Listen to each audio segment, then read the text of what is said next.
Mi nombre es Victoria Ricardo Ochoa, soy estudiante de la Universidad de San Carlos de Guatemala, de la C83 de la Nueva. El día de hoy vengo a presentarles el tema de la Revolución de Guatemala.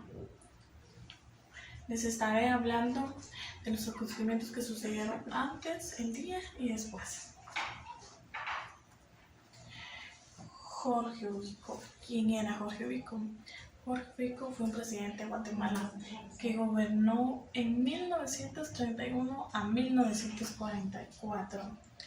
Él construyó el Palacio Nacional, suprimió las libertades democráticas y otorgó concesiones a los intereses de Estados Unidos.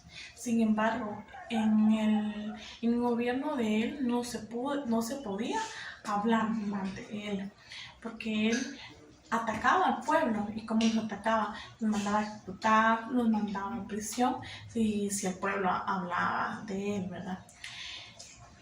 La renuncia de él. Renuncia de Jorge Ubico. Jorge Ubico renunció el 1 de julio de 1944. A pesar de los años, el pueblo se cansó de las oposiciones democráticas. El pueblo empezó a hacer marchas pacíficas, manifestaciones. Un día, frente a la iglesia de San Francisco, salieron un grupo de mujeres vestidas de negro, pidiendo y exigiendo justicia y libertad y democrática para ellas. Y sobre todo la renuncia del presidente, ¿verdad? Pero la policía y los soldados y los militares dispararon contra ellas. Pero durante los disparos, una bala perdida atravesó el pómulo derecho de María Chinchilla Recinos, de esa mujer, ¿verdad? ¿Quién era ella? Ella era una docente de la Escuela Nacional de Niñas. Luego, al suceder eso, los estudiantes seguían con más ganas las manifestaciones, los desfiles, las marchas y todo, pero ya venían con un motivo más para hacer eso. ¿Cuál era? Era el luto de la docente que había fallecido ese día. Los estudiantes recolectaron 52 firmas y redactaron una carta y se la hicieron llegar a él. Y las 52 firmas eran de médicos y justo en una de esas firmas iba la firma de su amigo Mario Wunderlich.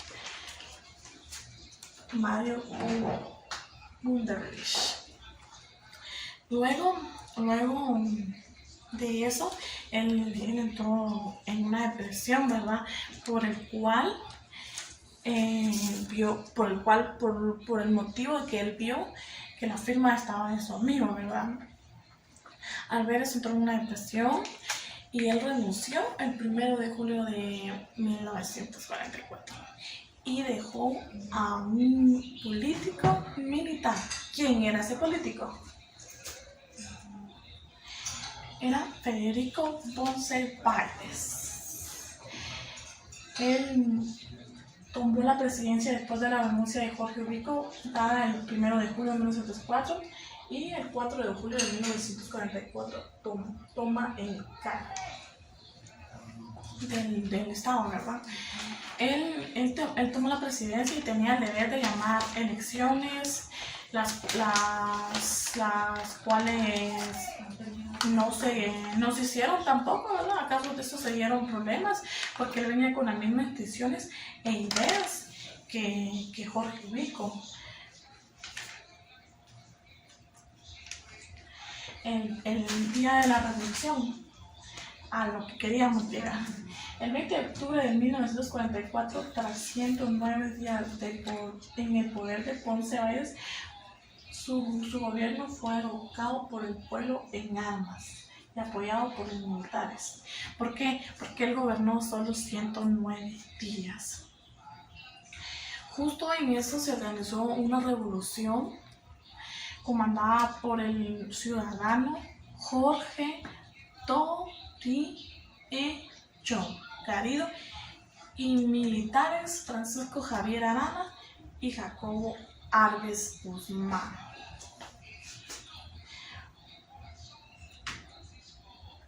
Aquí pueden ver, aquí están ellos y aquí están los tanques de... Ay, se me olvidó el nombre. Tanques de combate. Ellos contactaron al mayor Francisco Arana, quien puso a su disposición unos tanques también de combate. Iban atacando a todos. Entre la medianoche del 19 y el mediodía del 20 de octubre, los universitarios y empresarios militares y trabajadores del Estado, del pueblo, derrocaron al gobierno de Ponce Báez. La Junta Revolucionaria del Gobierno, ¿verdad? Planeó la revolución del 24 de octubre de 1944.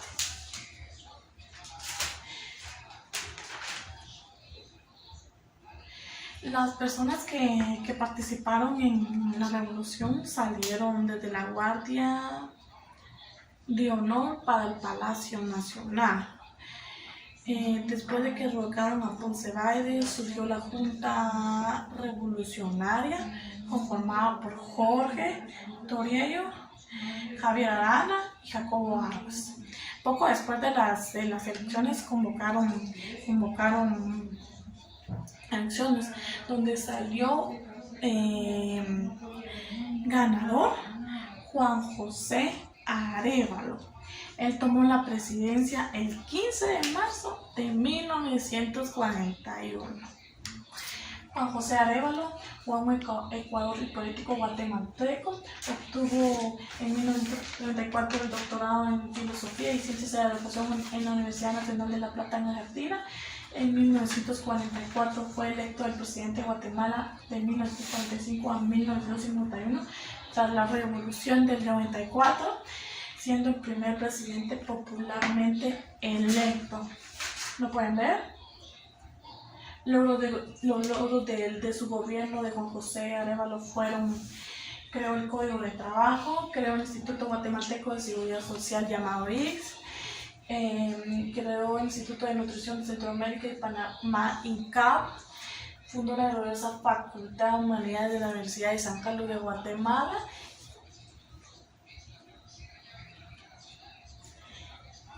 Jacobo Arbenz Guzmán fue un político militar guatemalteco de origen suizo.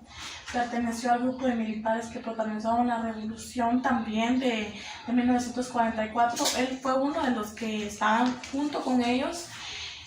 Fue electo presidente de Guatemala en las elecciones presidenciales de 1950 y asumió el cargo el 15 de marzo de 1951.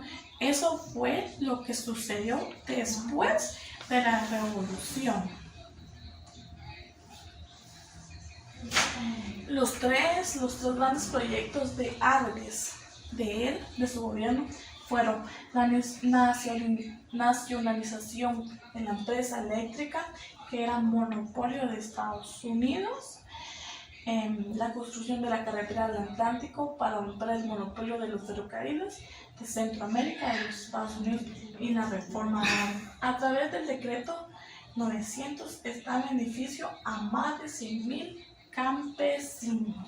Que nos dejó la revolución de 1944, entre ellos la reforma agraria.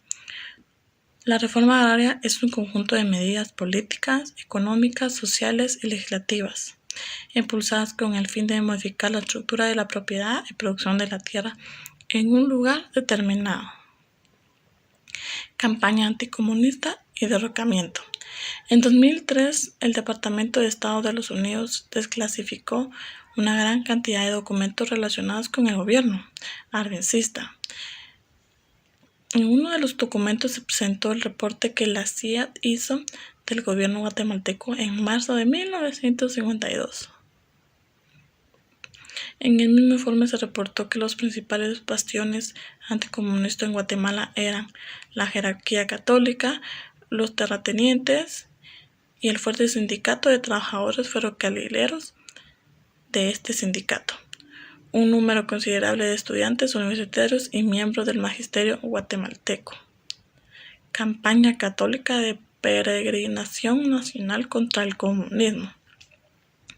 El arzobispo guatemalteco Mariano Rosell y Arellano, quien inicialmente había apoyado a Arbenz, pues como los miembros de la élite guatemalteca imaginó que iba a purgar a los comunistas del gobierno, pero luego de la promulgación del decreto 900 se convenció de lo contrario, empezando a atacar al gobierno junto con los miembros de la Asociación Guatemalteca de los Agricultores, AGA. El 4 de 1954, Rosell Arellano emitió una carta pastoral en la que criticaba los avances del comunismo en el país y hacía un llamado a los guatemaltecos para alzarse y pelear contra el enemigo común de Dios y de la patria. Golpe de Estado. La empresa frutera había reportado un valor bajo de sus propiedades ante el fisco guatemalteco, de modo que cuando se implementó la reforma, la indemnización ofrecida estaba basada en esta información y no en el valor real de las propiedades del gobierno del presidente Dinwiddie Rosell. Consideró un atropello que el gobierno de Guatemala se basara en la información que la UFCO había proporcionado al gobierno guatemalteco.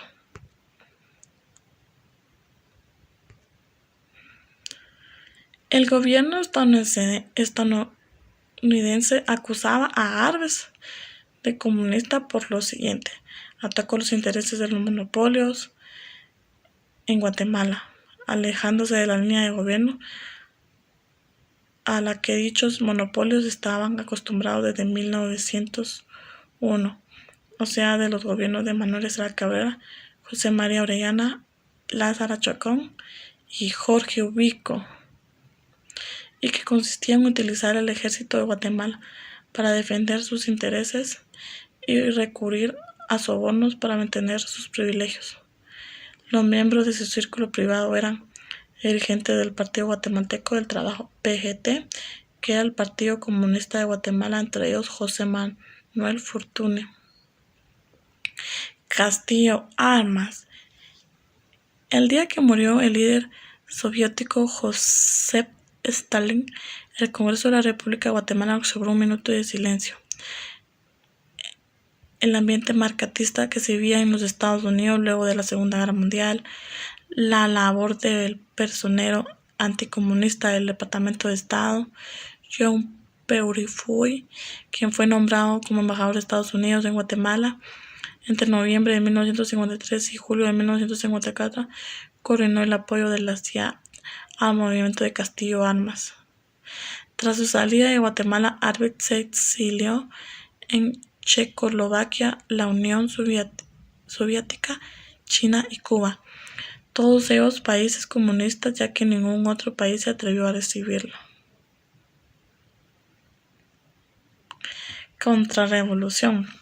Fue un movimiento político y militar orquestado por Estados Unidos, la United Fruit Company y algunos terratenientes guatemaltecos, que provocó la renuncia el 27 de junio de 1954 del presidente de Guatemala en aquel momento, Jacobo Armas, a quien acusaban de comunista. La verdadera razón por la cual buscaron la salida de Arbenz era para preservar sus intereses económicos en el país. Renuncia Jacobo Arbenz. Guzmán. En su discurso de renuncia escrito por José Manuel Fortuny, Arbenz acusó a las fuerzas liberacionistas y a la UFCO de los siguientes hechos: llevar a cabo acciones punitivas en contra de representantes campesinos y obreros en las poblaciones que habían ocupado principalmente una bananera; venganza contra los dirigentes obreros de la United Fruit Company por parte de los directivos de la frutería; ataques de aviadores mercenarios estadounidenses a objetivos civiles y militares, aprovechando que Guatemala no contaba con una fuerza aérea educada. Entre los objetivos estaba un barco mercante británico que estaba cargando algodón en el puerto de San José. Utilizar la excusa del comunismo para atacar a Guatemala, cuando en realidad se trataba de proteger los intereses financieros de la United Fruit Company. Desprestigiar a Guatemala en los círculos internacionales acusando de comunista al ejército liberacionista de ser mercenario, débil y cobarde. Exilio de Jacobo Arbenz. Tras su discurso de renuncia es obligado a salir de la forma más humillante. Fue obligado a quitarse la ropa. Una primavera que duró 10 años. Este lapso de 10 años comprende desde el derrocamiento de Federico Ponce Báidez hasta el decoramiento de Jacobo Arbenz Guzmán. En este tiempo se daba la institucionalización y la democratización, 10 años de avance y prosperidad en Guatemala que nos fueron arrebatados. Educación de la Revolución de 1944. En 1944 funcionaban 13 centros oficiales de educación secundaria y normal a los que acudían 1.861 alumnos.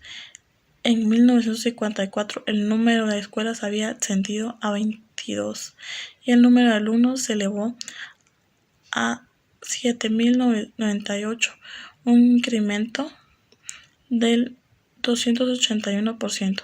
Este aumento conllevó una ampliación considerable de la formación de maestros y el número de aspirantes a ingresar a la universidad también se elevó a unas cifras sin precedentes. Esta fue mi clase de la Revolución de Guatemala en 1944. La actividad que vamos a realizar será un cuadro comparativo PNI, poniendo lo interesante, positivo y negativo. Gracias.